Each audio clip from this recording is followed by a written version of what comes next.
बुलाया, उन लोगों को आरएसएस और बीजेपी की तरफ से धमकी मिल रही है। बीजेपी धर्म के ठेकेदार नहीं हो सकती। बीजेपी ने यहाँ गुंडे भेजे थे और गुंडे ये भेजे थे जिससे मैं कार्यक्रम में न जा पाऊं। बीजेपी के लोग पिछड़ों को शूद्र, दलित को शूद्र मानते हैं। बीजेपी के लोग हम सबको शूद्र मानते हैं। उनको ये तकलीफ है कि हम उनके धार्मिक स्थान पे क्यों जा रहे हैं, गुरु संत लोगों से आशीर्वाद लेने के लिए। याद रखे बीजेपी के लोग, समय बदलता है, समय बदलेगा तो उन्हें भी पता लग जाएगा कि इसी तरह की व्यवस्था उनके लिए होती है। कुंडी का यज्ञ हो रहा था, इसमें शामिल होने और संत गुरु और जो आयोजक हैं उनसे मिलने में आया था।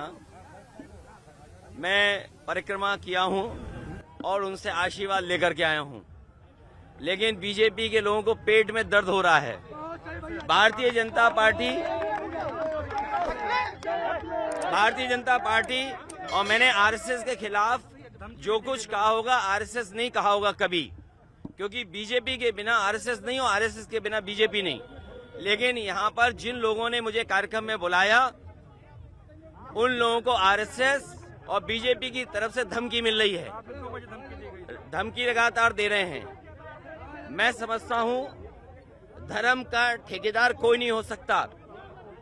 बीजेपी धर्म के ठेकेदार नहीं हो सकती। बीजेपी ने यहाँ गुंडे भेजे थे और गुंडे ये भेजे थे जिससे मैं कार्यक्रम में न जा पाऊं, और अभी भी गुंडे पीछे घूम रहे हैं। लेकिन हम समाजवादी लोग हैं, घबराने वाले नहीं है गुंडों से। अभी भी घूम रहे हैं गुंडे, कहीं न कहीं होंगे वो जो काला झंडा लेकर के विरोध कर रहे थे। अरे भाई, धर्म के कार्यक्रम में मैं आ रहा हूं और धर्म के कार्यक्रम में मैं अगर आ रहा हूं तो बीजेपी के लोग क्या गुंडई करेंगे? बीजेपी के लोग पिछड़ों को शूद्र, दलित को शूद्र मानते हैं। बीजेपी के लोग हम सबको शूद्र मानते हैं। उनको ये तकलीफ है कि हम उनके धार्मिक स्थान पे क्यों जा रहे हैं, गुरु संत लोगों से आशीर्वाद लेने के लिए। भाजपा आई, इन्होंने भेजा और कोई प्रशासन का, पुलिस का अधिकारी नहीं था, और जितनी पुलिस प्रशासन थी सब रात में हटा दी। याद रखे बीजेपी के लोग, समय बदलता है, समय बदलेगा तो उन्हें भी पता लग जाएगा कि इसी तरह की व्यवस्था उनके लिए होती है।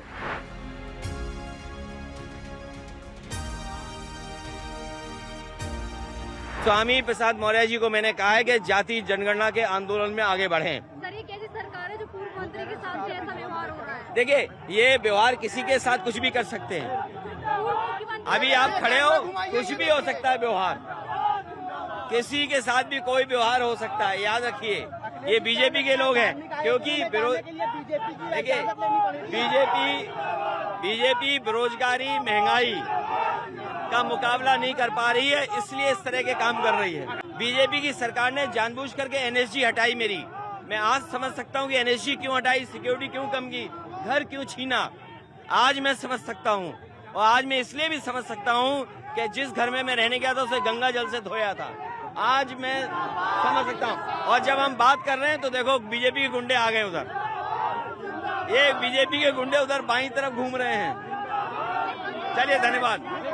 ऐसे ही अन्य खबरों के लिए चैनल को सब्सक्राइब कीजिए। खबरों का नोटिफिकेशन पाने के लिए बेल आइकॉन को जरूर दबाएं।